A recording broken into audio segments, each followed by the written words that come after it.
கடந்த காலத்தில் நான் சில பிழைகளை செய்திருக்கிறேன்.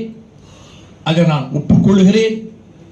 என் நம்பகத்தன்மையை நானே நாசமாக்கிக் கொண்டேன். My credibility was totally destroyed.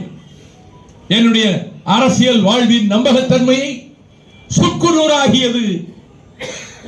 எந்த அதிமுக பொதுச் செயலாளர் 19 மாதம் சிறையில் அடைத்தாரோ அதே அதிமுகவோடு உடன்பாடு வைத்ததை போன்ற ஒரு பிழையான, தவறான, மன்னிக்க முடியாத ஒரு முடிவு.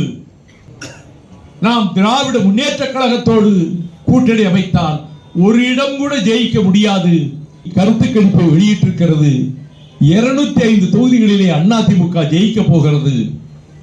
அவர்களோடு கூட்டு வைத்தால் 25 எம்எல்ஏக்களுக்கு குறையாமல் நாம் வெற்றி பெற்று சட்டமன்றத்துக்குள் பிரவேசிக்கலாம். கட்சிக்கு புத்துயிர் வரும். கட்சியை வளர்க்க முடியும். இதை விட்டுவிட்டால் சந்தர்ப்பம் மீண்டும் மீண்டும் நம் கதவை தட்டாது. இந்த வாய்ப்பை விட்டுவிட்டால் எதிர்காலமே நமக்கு கிடையாது என்று அவர்கள் ஆணித்தரமாக சொன்னபோது திருச்சி திமுக மாநாட்டில் பேசுவதற்கு குறிப்புகள் எழுதி தயாராக என்னுடைய பயண பெட்டியிலே வைத்து உடைகளையும் எடுத்து வைத்துவிட்டு மலைக்கோட்டை துரித வண்டிக்கு பயணத்தையும் உறுதி செய்துவிட்டு 2:30 மணிக்கு கீழே பகல் உணவு அருந்தலாம் என்று வந்தபோது நம்முடைய முக்கிய தலைவர்கள், தலைமைகள் அனைவருமே 10 நிமிடம் எங்களிடம் பேசிவிட்டு செல்லுங்கள் என்று சொன்னதனால் இந்த முடிவை எடுக்க நேர்ந்ததற்கு நானே விளக்கம் தந்தேன்.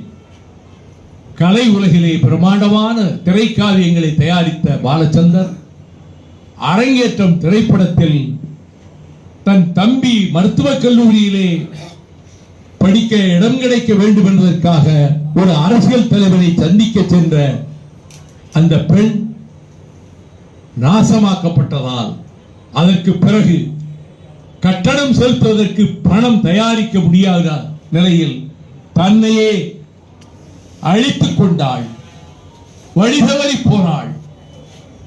அப்படிப்பட்ட மோசமான முடிவுக்கு ஆட்பட்டு அவள் தன்னுடைய உடல் வாணிபம் செய்து தம்பியை டாக்டர் ஆக்குவதற்கு பாடுபட்டதால் கடைசியில் பைத்தியம் பிடித்தவளாக அவள் கொட்டடித்துக் கொண்டிருப்பதோடு அந்த காட்சி முடிந்துவிடும். நான் சொன்னேன், அரங்கேற்றம் கதாநாயகியை போல நான் ஆகிவிட்டேன். என்னை நானே என்னுடைய நம்பகத்தன்மையை அழித்துக் கொண்டு